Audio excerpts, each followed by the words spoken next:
Hey guys, welcome back to the channel. Thank you so much for tuning in. In this video, I'm going to be talking about a problem that a viewer has messaged me about specifically on Instagram, and that is to do with distortion on the Helix platform.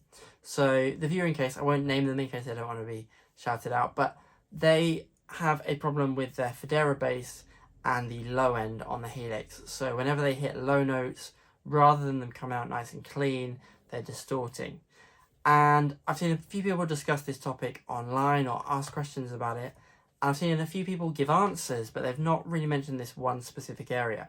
A lot of people talk about going to a gain block and putting a gain block in at the front of the Helix, which is all well and good and that's fine. But I think they're missing out one more crucial step in the Helix platform, and that is the impedance of the system and the inputs themselves. Now for me, one of the things that makes the Helix units better than Helix native is that impedance factor.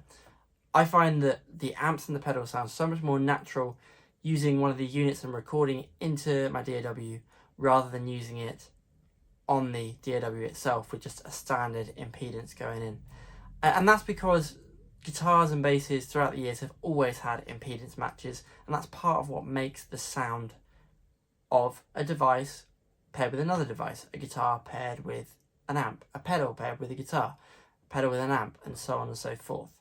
I don't want to go really hard in on the impedance stuff because technically it's a lot to get your head around, but the simple way I think of it is when I've got a low output pickup from a passive guitar or something, I want that to be paired with a high impedance input.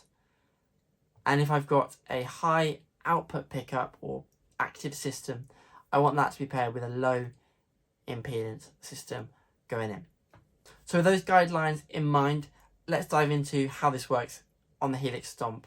And it's the same for all the other Helix devices as well. So coming over here to the Helix Stomp, I have got this clean preset. What I want to do is go over to the input section.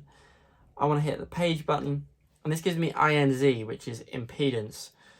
It's just abbreviated. By default, the Helix systems work on an auto impedance, and generally they match pretty well for whatever you're using, and it matches it so that it kind of resembles the pedals and the amps that you're plugging into. But in this instance, we need a bit more headroom. We want to lower that impedance. I find generally it sits around the 1 mega ohm impedance, which is right on the high end, unless you tell it to do otherwise.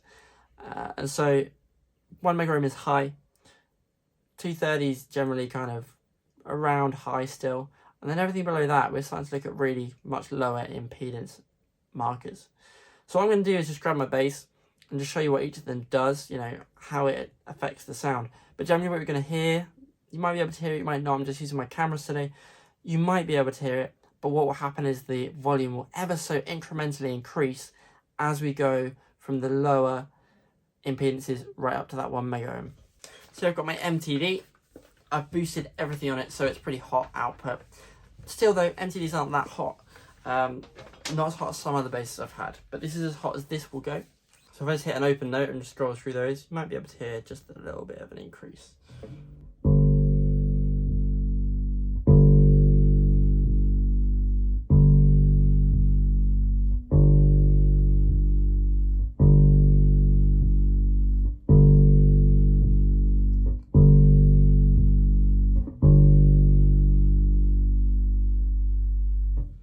Highest to lowest.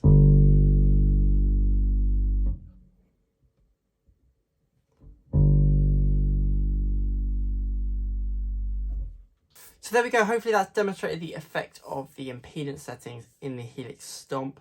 I find that those lower settings sound lovely on that MTD. Super clean, super clear.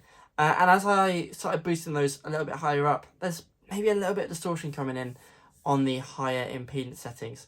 And so if you are someone who's got a high output bass and it's still just a little bit too gnarly for you, just not quite what you want, don't be afraid to dive into the impedance settings and see what you can do with your HX Stomp to get the best out of your sounds.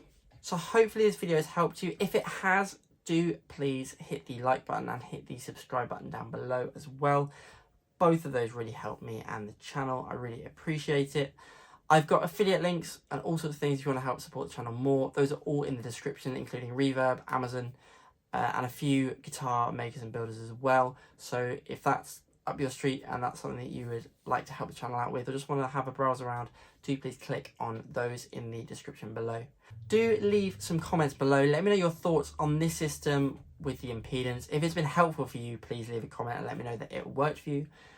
And if not, what are your go-to methods of dealing with gain and gain structure throughout the Helix? I'd be really interested to know. And also interested to know if you have your Helix set to a default impedance. Kind of, is that your sound, the way you like it with your guitars? Or do you just leave it on the auto setting? Let me know all that stuff in the comments below. Thank you ever so much for watching this video, and I'll see you in the next one very soon.